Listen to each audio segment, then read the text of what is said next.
दिग्गज और मार्सलेस investment managers के फाउंडर और सीईओ सौरभ मुखर्जी साहब हमारे साथ कार्यक्रम में हो रहे हैं शामिल। सौरभ सर, गुड मॉर्निंग, बहुत बहुत स्वागत है आपका। धन्यवाद हमें समय देने के लिए। सबसे पहले बाजार के डायरेक्शन पर ही राय लेना चाहता हूँ सर। ये तो युद्ध धीमे धीमे धीमे धीमे लंबाई खींचते जा रहा है। रोज़ लगता है कि आज ख़त्म होगा, कल ख़त्म होगा, डील होगी नहीं होगी, लेकिन हो नहीं रही। कैसे समझे सर इसका, और बाजार पर क्या असर रहेगा इसका? देखिए, T20 के ज़माने में टेस्ट मैच है ये। तो ये टेस्ट मैच अंतर्राष्ट्रीय टेस्ट मैच है और काफ़ी पेनफुल टेस्ट मैच है। विकेट में स्पिन बहुत है एंड इकोनॉमी की दिक्कतें हर हफ्ते बढ़ रही हैं जैसे-जैसे ये युद्ध खिंच रहा है। अब देखिए, उम्मीद करते हैं कि मई में तो नहीं, शायद जून के महीने में कुछ ना कुछ हॉर्मोज़ का मसला सॉल्व होगा कुछ हद तक। अगर अगर ये हॉर्मोज़ का मसला सॉल्व हुआ, इंडियन इंडियन इक्विटीज़ में एक रिलीफ रैली दिखनी चाहिए, एक रिलीफ रैली दिखनी चाहिए। बट अनिल जी, उसके आगे अगर हम हॉर्मोज़ के थोड़ा आगे देखें, मेरे ख्याल से दिक्कतें और आएगी इंडिया के लिए, बिकॉज़ मॉनसून का जो पिक्चर है वो काफ़ी चिंताजनक है। साथ ही साथ जो विदेशी निवेशक की बिक्री है, वो भी आसानी से घटेगी नहीं। और मुझे जो सेंस हो रहा है कि 1Q रिजल्ट्स में, अप्रैल में, जून के रिजल्ट्स में टॉप लाइन ग्रोथ की दिक्कत तो नहीं आएगी। चारों तरफ शानदार टॉप लाइन ग्रोथ का छवि बन रहा है। बट अप्रैल में, जून के रिजल्ट्स में ज़बरदस्त मार्जिन प्रेशर दिखेगा। सो अर्निंग्स ग्रोथ जो फोर्थ क्वार्टर FY26 में जो अर्निंग्स ग्रोथ में बढ़िया उछाल दिखी थी, वो कुछ हद तक फर्स्ट क्वार्टर FY27 में कुछ हद तक मेरे ख्याल से कम दिखेगी, बिकॉज़ मार्जिन प्रेशर बनता दिखेगा फर्स्ट क्वार्टर FY27 में। तो अगर हम हॉर्मोज़ के आगे भी देखें, जिस प्रकार का इनपुट कॉस्ट प्रेशर बन रहा है, जिस प्रकार से मॉनसून की छवि बन रही है, आई थिंक आरबीआई का रेट हाइक आना अगले 6 महीने में हाईली लाइकली बन जाता है। और जो एआई का प्रहार, जो हमारे देश के आईटी सेक्टर के और हमारे देश के जॉब्स के ऊपर जो एआई का प्रहार है, वो भी आगे जाते हुए और मजबूत बनेगा और करारा बनेगा। सो आई थिंक सोच समझ के निवेश करना चाहिए। हॉर्मोज़ मुद्दा है, बड़ा मुद्दा है, बट हॉर्मोज़ के आगे भी कई और दिक्कतें हैं जो FY27 में हमारे मार्केट को झेलनी पड़ेगी।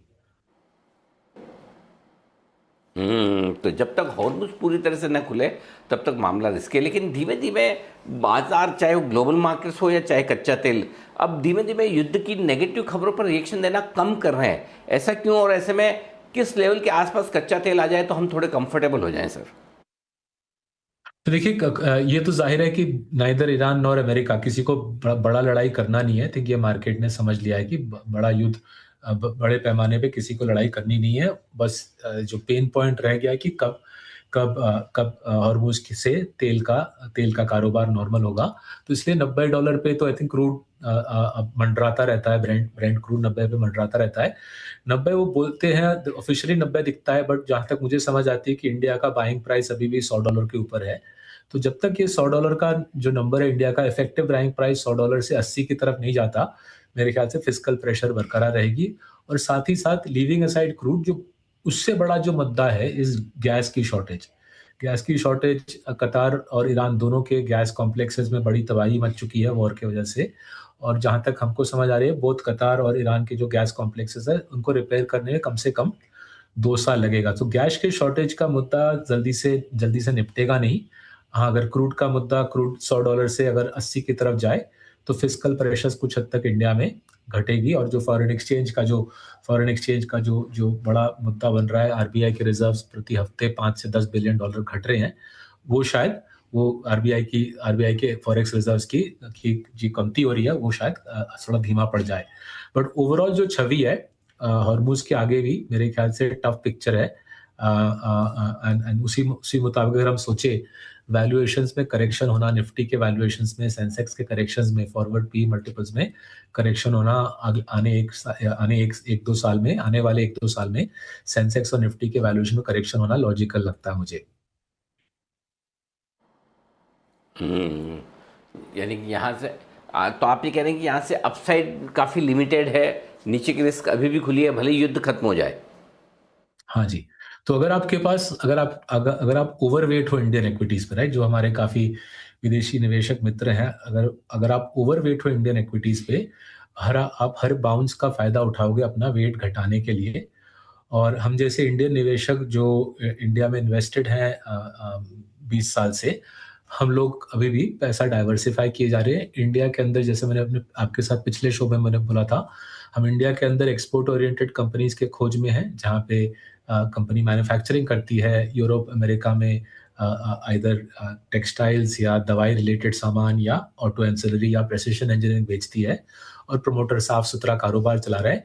वैसे स्टॉक अगर हमको वाजिब दाम पे मिल रहा है तब हम ले रहे हैं, नहीं तो वेट कर रहे हैं अच्छे मौके के लिए। मुझे मुझे दिख रहा है बहुत सारे करेक्शन के ट्रिगर्स दिख रहे हैं आने आने वाले 6 महीने में। वो बरसात हो, विदेशी निवेशकों की बिक्री हो, बढ़ती महँगाई हो, ऑपरेटिंग मार्जिन प्रेशर हो, करेक्शन के ट्रिगर्स एक के बाद एक आने वाले 6 महीने मेरे ख्याल से हैं।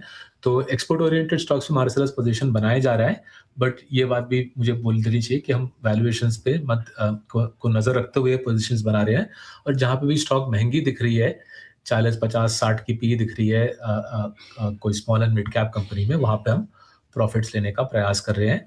साथ ही साथ हमारी जो ग्लोबल पोर्टफोलियो है, जो ईस्ट एशिया में, यूरोप में और अमेरिका में निवेश करती है, उसमें भी हम पैसा डाले जा रहे हैं। ओके। सौरभ सर, ऐसे में जो आजकल बड़ी डिमांड उठ रही है, लोग सब कह रहे हैं कि शायद एफआईज का टैक्सेशन कम कर दिया जाए किसी तरह का, तो हो सकता है वो भारत के लिए जो मूड खराब करके बैठे हैं वो रुक जाए। क्या लगता है आपको, क्या पहली चीज़ तो क्या ऐसा करना चाहिए, और अगर ऐसा होता है तो क्या तब भी आपको लगता है कि एफआईज मजबूती बाजार की तेज़ी का फ़ायदा उठाकर और बेचेंगे, पैसा आने की उनसे उम्मीद करना गलत है? तो ये दिलचस्प तरीके से आपने मुद्दा छेड़ा अनिल जी। तो ये बात में कोई दो राय नहीं है कि एफआई तंग आ चुके हैं ये टैक्स से। जैसे आपने कई जगह पढ़ा होगा, सुना होगा, हमारा देश इकलौता देश है जो डेस्टिनेशन बेस्ड टैक्सेशन नहीं करता। नॉर्मल मार्केट में एफआई अपने घर में टैक्स पे करता है। हमारा देश इकलौता देश है जब हम एफआई से इंडिया में ही टैक्स ले लेते हैं। तो अगर ये टैक्स हट जाए तो एफआई सर्कल्स में खुशी होगी, ज़बरदस्त खुशी होगी कि बहुत सालों से ये उनका एक कंप्लेंट रहा है इंडिया के अगेंस्ट कि इंडिया इकलौता मार्केट है जो हमारा पैसा इंडिया में ही काट लेता है, राइट? अब आते हैं आपके दूसरे प्रश्न पे कि इसके बेसिस पे इन्फ्लो दिखेगी या नहीं। उस मुद्दे पे मैं उतना श्योर नहीं हूँ, बिकॉज़ वैल्यूएशंस इंडिया में अभी भी चढ़े हुए हैं। कोई भी लॉजिकल, रैशनल, सेंसिबल इन्वेस्टर बोलेगा, जिस भाव में इंडियन स्टॉक्स हैं, उस भाव में कोई भी इमर्जिंग मार्केट में स्टॉक नहीं है और इंडिया में अर्निंग्स ग्रोथ कुछ खास है नहीं। तो अगर दूसरे इमर्जिंग मार्केट्स के मुकाबले हमारे कंपनीज़ ज़्यादा महँगे हैं और उतनी तगड़ी अर्निंग्स ग्रोथ है नहीं, तो मेरे ख्याल से प्रॉफिट टेकिंग का सिलसिला फिर भी बरकरार रहेगा। बट हाँ, ये बात ज़रूर होगी कि एक लॉन्ग स्टैंडिंग कंप्लेंट, एक पुराना मुद्दा जिसके बारे में एफआईआई परेशान है, वो टेबल से हट जाएगा और जब इकोनॉमी में उछाल आएगी, जब इकोनॉमी में इम्प्रूवमेंट आएगी, एंड हर एक देश की इकोनॉमी में उतार-चढ़ाव रहता है, इंडिया की इकोनॉमी भी कि में भी उछाल कभी ना कभी आएगी, तब फिर दबा के विदेशी पैसा आना शुरू होगा। अदरवाइज़ जो माहौल बन गया है, एफआईआई बोल रहा है, वैल्यूएशंस भी ज़्यादा हैं, ग्रोथ भी कम है, टैक्स भी दबा के ले रहे हो, तो क्यों रहे यहाँ पे, पैसा निकाल लेते हैं। ये माहौल बहुत ज़्यादा नेगेटिव है। इस माहौल में नेगेटिविटी घटाने के लिए एफआईआईज़ पे टैक्स हटाना मेरे ख्याल से उचित होगा, सेंसिबल होगा। ऐसे में कहाँ मौके ढूंढने चाहिए निवेश करने के, इस मार्केट में क्या आपको अच्छा लगता है? सो एक्सपोर्ट ओरिएंटेड मैन्युफैक्चरर्स की तो बात हमने कर ली।